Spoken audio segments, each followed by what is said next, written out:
Bueno, vamos a continuar entonces con esta segunda parte del taller de hoy.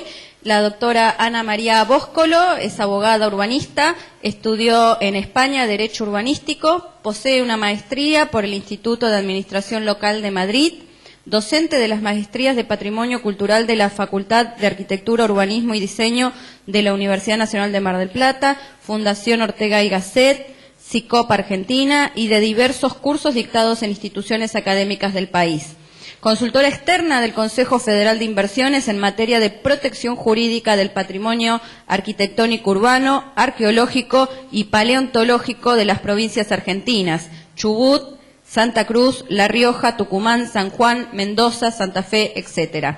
Miembro del ICOMOS, consultora internacional en la elaboración de la legislación de los países del Mercosur en esta materia, letrada patrocinante en los casos de impugnación del COU de la Ciudad de La Plata, año 2011, ante la Suprema Corte de Justicia de la Provincia de Buenos Aires, tiene trabajos publicados en las revistas jurídicas argentinas y españolas. Actualmente asesora en materia jurídica al patrimonio de la humanidad, Cueva de las Manos y protección de la cuenca del río Pinturas de la provincia de Santa Cruz, entre otros. La doctora Bóscolo desarrollará en esta oportunidad aspectos jurídicos de las áreas de protección patrimonial. Luego de ello, bueno, compartiremos el debate y las preguntas y seguramente en el transcurso de la charla también. Así que muchas gracias, Ana María. Sí. Yo quería agradecer, en primer lugar, este encuentro. Para mí es muy simbólico porque las autoridades de este colegio actuales fueron alumnos de mi difunto esposo. Y yo conozco los desvelos que él tenía por formar a ellos y por el amor por lo que transmitió, el amor a la arquitectura y al urbanismo. También quiero agradecer a Adriana Olivera, que nosotros teníamos pendiente venir acá, ¿no es cierto? Sí, teníamos pendiente venir acá al Colegio de Arquitectos y teníamos pendiente trabajar con este grupo. Y nunca se nos había dado la ocasión. Y Adriana y yo empezamos a ver cómo se nos podía dar. Y bueno, lo logramos, Adriana, lo logramos, te agradezco. También quisiera agradecer a las organizaciones no gubernamentales de aquí, porque siempre me preguntan, aceptan las sugerencias, soy muy exigente, les digo. Creo que claudiqué muchas cuestiones personales en pos de esto, porque además quería ser arquitecta. Y bueno, pero busqué el camino, ¿no?, para llegar. Y por último, también todos ustedes que están acá, que van a soportar una clase de Derecho y que, bueno, y que trataré de ser lo más accesible posible. Yo recuerdo que, esto es anecdótico, y ayer se los contaba a las chicas, que cuando por primera vez concurrí en Madrid a la especialización de planeamiento urbano, bueno, nos dividieron, el profesor de planeamiento urbano en ese posgrado, nos dividieron en grupos de a 6 o 7 alumnos, éramos grupos, y yo tenía 24, 25 años, y recién recibidita de abogada, nos metieron con el grupo con un plano de una ciudad. Imagínense, un abogado, un plano de la ciudad, no entendía nada. Y ahí sí, esto debo también decir, mis maestros españoles, les guardo un gran recuerdo, porque ellos me enseñaron a leer un plano de la ciudad y a poder renunciar a toda esa terminología jurídica de la dogmática para poder interrelacionarme con los arquitectos, con los planificadores urbanos, con los sociólogos y ahora con los temas patrimoniales. Entonces esto es lo que llamó la atención a una persona que yo le tengo un gran reconocimiento, que es Ramón Gutiérrez. Ramón Gutiérrez, un buen día, me dijo: Ana María, no hay abogados que se dediquen a los temas del patrimonio arquitectónico urbano. Vos conocés, tenés esa especialidad y tenés que dedicarte. Eso fue como los años antes del 2000, 1998. Tenés que dedicarte, tenés que empezar a foguearte con ese tema porque es el tema que más conflictos, suscita. Tenés un marido arquitecto que te va a enseñar, hiciste el curso y nos tenés a nosotros que podés preguntarnos. Y realmente ahí apareció mi vocación por este tema derivado, porque yo me dedico al planeamiento urbano, mi posgrado de origen es el planeamiento urbano, y gracias a Ramón pude estar en el Instituto también de Arte Americano, Mario Busquiazo, en la Universidad de Buenos Aires. Entonces, les digo, así en confianza, he claudicado muchas cuestiones personales en pos de esta materia, que la amo. Yo he escuchado con mucha atención la conferencia del doctor Soria. Y en realidad Soria les ha dado una visión de la gobernabilidad del territorio, la influencia que tiene todos los instrumentos legales o la falencia de nuestros instrumentos legales para gobernar un territorio, y además parecería como contraproducente o contradictorio que las provincia de Buenos Aires o la Municipalidad de la Provincia de Buenos Aires requieran estos actos de convalidación de ordenanzas, de ordenanzas o de normas urbanísticas, cuando nosotros sabemos que en virtud de la autonomía de los municipios deberían los propios municipios, ¿no es cierto?, redactar sus normas, no estar sujetas a un poder central de turno, ¿no es cierto?, un poder que le venga a decir, esta norma urbanística es la aplicable,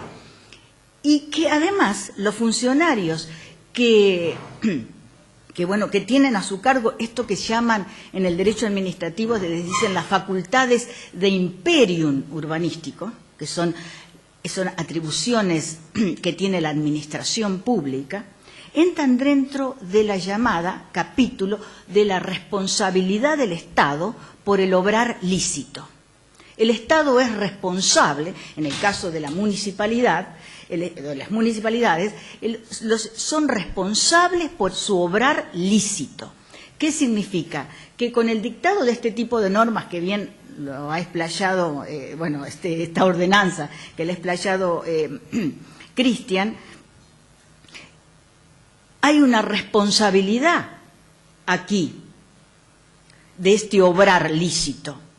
¿Por qué hay un obrar lícito aquí?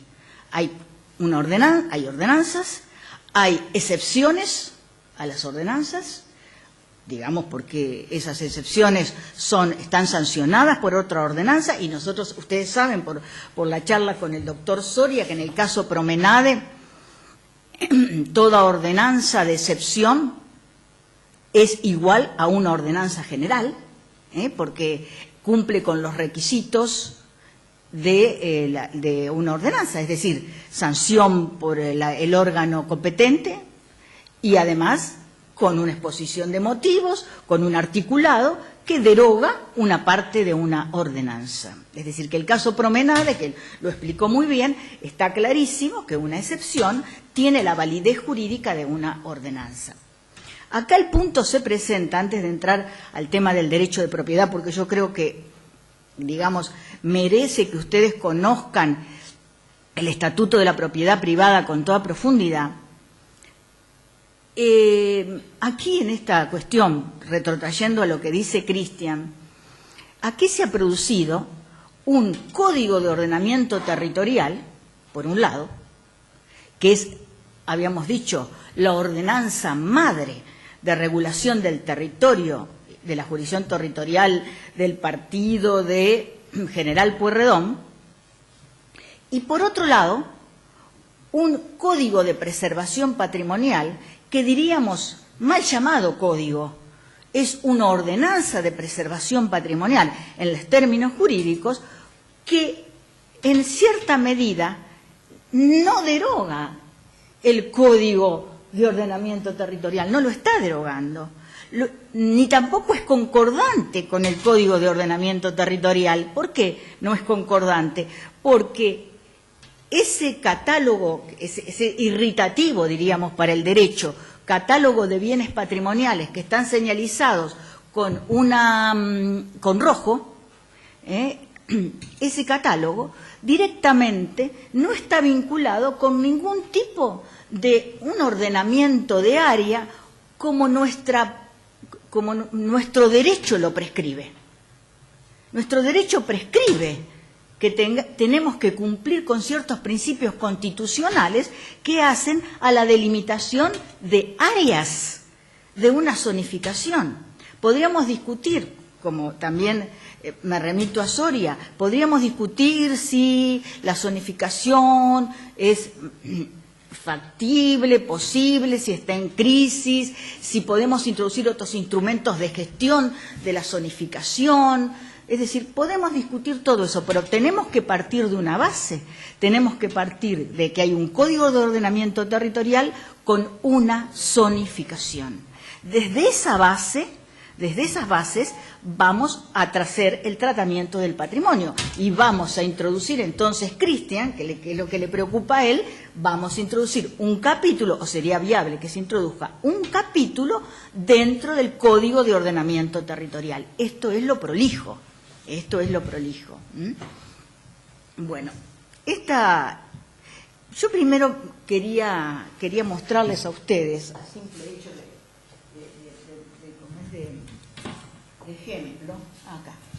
de ejemplo, para que ustedes vean, primero, miren, este artículo 41, que fue citado, este artículo 41 tiene tres partes.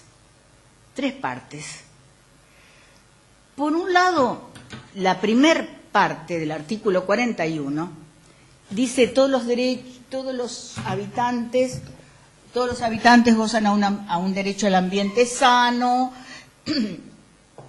equilibrado, apto para el desarrollo humano y para que las actividades productivas satisfagan las necesidades presentes sin comprometer las de las generaciones futuras. Y tienen el deber de preservarlo. El daño ambiental generará prioritariamente la obligación de recomponer según lo establece la ley. Es decir, que en este caso, vinculado con el derecho al patrimonio, todos los habitantes tenemos el derecho a gozarlo, que es ustedes lo habrán escuchado a Soria, es un derecho humano, es un derecho que hace a la calidad de vida. Pero también nos impone el artículo constitucional el deber de preservarlo. Tenemos un derecho, sí, lo gozamos, pero tenemos la obligación. Por otro lado, dice, el daño ambiental generará prioritariamente la obligación de recomponer según lo establezca la ley. Si yo me remito al daño ambiental que ocasiona la destrucción de patrimonio, desde el punto de vista jurídico, el daño ambiental que va a generar nos trae una obligación de recomponer. ¿Recomponer qué significa? Recomponer, volver al estado anterior.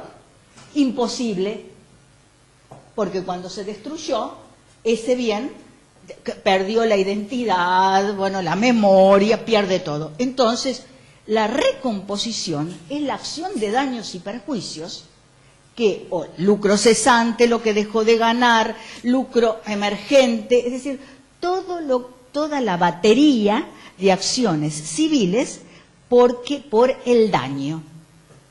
Por lo tanto, no nos debemos, es decir, lo que debemos hacer es una preventiva jurídica, no caer en el tema del daño. Es decir, la preventiva jurídica, digamos, cómo se articula la preventiva jurídica, y con normas jurídicas que tengan una cadena de concordancia. Hoy yo le decía aquí a una abogada aquí, si Si tenemos una buena ley del divorcio, la sentencia va a salir ejemplar. Si hay una mala ley del divorcio, la sentencia es un desastre, porque no va a haber liquidación de sociedad conyugal, etcétera. Es decir que esta cuestión es importantísima tenerla en cuenta, porque la recomposición de un bien ya viene por el lado de daños y perjuicios. Ya no nos debemos lamentar porque un bien se demolió, o porque ya no existe un chalet, y ya está. Es decir, vamos a ser reales, porque hay que ver hasta dónde estiramos el derecho, hasta dónde nos posibilita nuestro derecho a esto. Introduciendo un tema acá, en nuestro país el derecho urbanístico no existe. No hay una entidad, digamos, como derecho autónomo. ¿Entienden? Es decir, no es como en España, que el derecho urbanístico es una disciplina jurídica independiente del derecho administrativo. Lamentablemente no, porque no hay una ley de ordenamiento del suelo para el país, ni de ordenamiento del territorio para todo el país, dado que nuestro país es eminentemente federal. Entonces, cada provincia tendrá su régimen de ordenamiento del suelo y su planeamiento. Entonces, nosotros lo que se ha desarrollado en forma, digamos, muy importante y que ya tiene jurisprudencia, es el derecho ambiental. El derecho ambiental, entonces, es el marco jurídico constitucional del derecho al patrimonio cultural y natural. Y lo dice este artículo, ¿no es cierto? En la segunda parte nos dice: las autoridades proveerán a la protección de este derecho, a la utilización racional de los recursos naturales y a la preservación del patrimonio natural y cultural de la diversidad biológica y de la información y educación ambientales. Ese segundo apartado nos hace ver que las autoridades están obligadas, es un mandato constitucional, les dicen las autoridades, el constituyente le ordena que debe existir, sancionarse una ley de patrimonio cultural y natural de la nación. Diferente, y ahí no entremos en las confusiones, por eso quería hacer esta observación, diferente, porque Cristian obvio no lo sabe, diferente a una Comisión Nacional de Monumentos. No podemos conformarnos con una Comisión Nacional de Monumentos que hace declaratorias de monumentos, porque ahí se nos agota el tema del patrimonio. Entonces, la misma constitucional nos está llamando a, preservar el patrimonio cultural y natural, del cual los monumentos serán una parte. Después, la parte 3 del artículo corresponde a la nación, ahí está, dictar las normas que contengan los presupuestos mínimos de protección. ¿Cuáles son los presupuestos mínimos de protección? Les pregunto a ustedes. ¿Cuáles son un presupuesto mínimo de protección? Por ejemplo, un financiamiento. Que la nación diga: se protege el patrimonio del Estado argentino en base a un financiamiento. No puede decir qué tipo de financiamiento, pero sí un financiamiento. No hay patrimonio que se salve si no tiene financiamiento. Es decir, eso es un presupuesto mínimo. O las leyes provinciales preverán el financiamiento del patrimonio. Hasta ahí se puede, intervenir la nación. Nada más. Un presupuesto mínimo, ¿cuál es? El catálogo. Un catálogo, pero un catálogo de bienes patrimoniales sujeto a un marco de contención. Es decir, un catálogo aislado, sin tener una clasificación, no solamente por la historia, por la titularidad del dominio, por las características del bien, por el entorno, por todo lo que ustedes saben, pero además un catálogo que tiene que estar unido a una jurisdicción territorial, a un área territorial determinada. Y ahí vamos a ver que determinados bienes patrimoniales los vamos a proteger o se van a poder proteger, pero hay otros bienes patrimoniales que no se van a poder proteger. Y ahí es el derecho, ¿entienden? Es decir, yo lo que quiero que ustedes tengan claro es que no hay una ilusión del patrimonio. Vamos al patrimonio concreto, lo que vamos a poder proteger y a lo que se va a demoler. Y la otra cuestión, otro presupuesto mínimo también es que una norma de patrimonio tiene que tener lo que hoy se llama un plan de manejo, unos instrumentos de gestión. Ustedes ven esa ordenanza o ese código de preservación patrimonial que tenga instrumentos de gestión. No, si no sabe ni siquiera gestionar para ir a coordinar con otro órgano. Esa comisión no tiene facultades para coordinar con medio ambiente, no tiene facultades para coordinar con finanzas, no tiene facultades para coordinar ni siquiera con el intendente. ¿Entienden? Entonces, ¿ven? También es un presupuesto mínimo que una ley nacional puede establecer, entonces, unos plan de manejo o mecanismos o instrumentos de gestión del patrimonio. Lo que es interesante de esto es que dice que corresponde a la nación dictar estos presupuestos. A las provincias, las necesarias para complementarlas. ¿Qué quiere decir? Que las provincias, como son autónomas, van a tener una ley de patrimonio más amplia. La complementación es ampliar las facultades en patrimonio. Pero miren lo llamativo, sin alterar las jurisdicciones locales. Es decir, provincia, mirá, vos vas a tener hasta acá, en términos bien burdos, vos vas a tener estos límites jurisdiccionales, ¿no? En tu provincia, pero en los municipios, no. Los municipios son autónomos. Los municipios se consideran que tienen los recursos económicos, la capacitación, el financiamiento. Y no me digan de Mar del Plata. Mar del Plata es una ciudad, hay que sacar el sombrero. Mar del Plata es una ciudad rica, es un municipio rico. Yo he ido a ciudades como la Patagonia, La Rioja, San Juan. Bueno, San Juan ahora está rica con las mineras, pero Jujuy, son municipios pobres, hay municipios, pero Mar del Plata, ahí sí, sin alterar las jurisdicciones locales. Mar del Plata tiene que tener su norma urbanística y su código actualizado,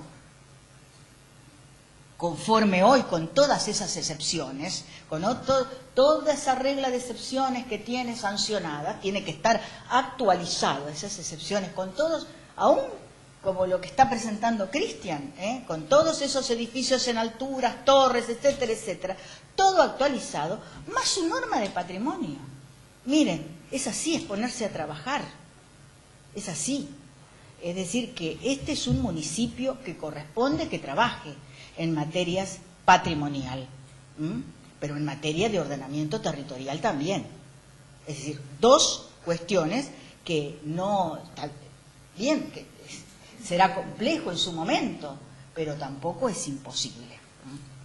Es decir, y además aquí tienen un colegio de arquitectos con capacitados para poder aportar cada uno desde sus incumbencias y práctica profesional unas modificaciones de un código. Entonces, si tenemos este artículo de la Constitución Nacional, yo ahora les voy a mostrar, miren, a ver, leyes nacionales, bueno, a ver, ¿cómo paso? Acá.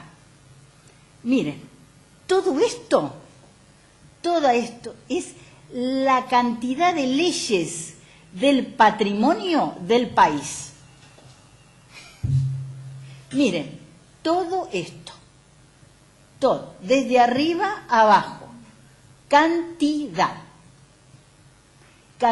que merecería cada una de ese plexo normativo tiene una interpretación. Y entonces ustedes me dicen, y bueno, ¿y por qué el patrimonio se destruye? Es porque no aplicamos las leyes. Pero mire, esto es insólito, digamos, es decir, a mí realmente, hoy darles este tipo de charla, que yo siempre presento esto, a hoy me parece, digamos, de lo que ha mostrado Cristian, me parece que frente a esta cantidad de leyes no les interesa nada. Vamos, adelante. No existe una ley del medio ambiente, no existe un tratado firmado por la UNESCO, no existe el decreto lo de los inmuebles del Estado, que debe hacer una consulta a la Comisión Nacional de Monumentos, no existe, bueno, la Convención del Patrimonio Mundial, que tiene un concepto de patrimonio, bueno.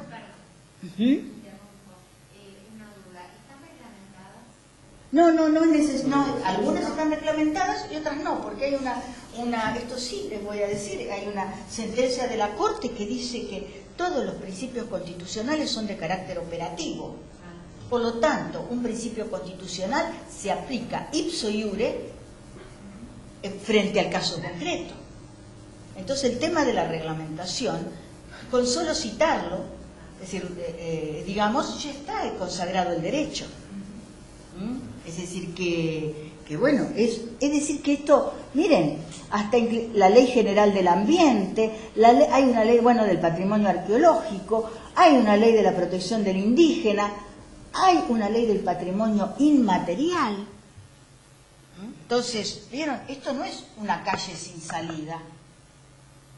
No es una calle sin salida, es buscar las herramientas para empezar a la elaboración de la ordenanza. Queríamos, bueno, por otro lado, y miren, bueno, ahí está todo el país, ¿no? Todo el país. Miren la provincia de Buenos Aires.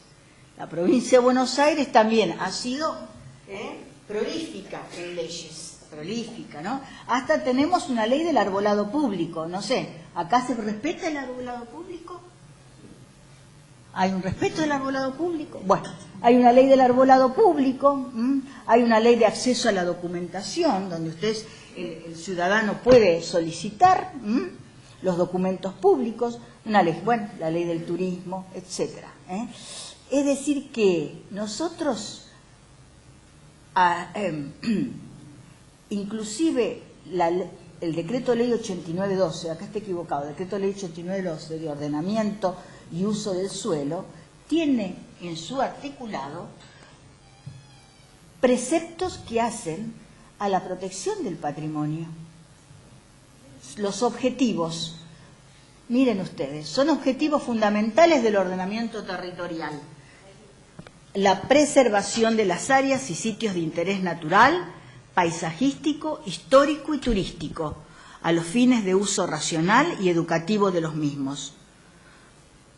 La implantación de los mecanismos legales, administrativos, económicos, financieros, que doten al gobierno municipal de los medios que posibiliten la eliminación de los excesos especulativos, a fin de asegurar que el proceso de ordenamiento y renovación urbana se lleve a cabo salvaguardando los intereses generales de la comunidad.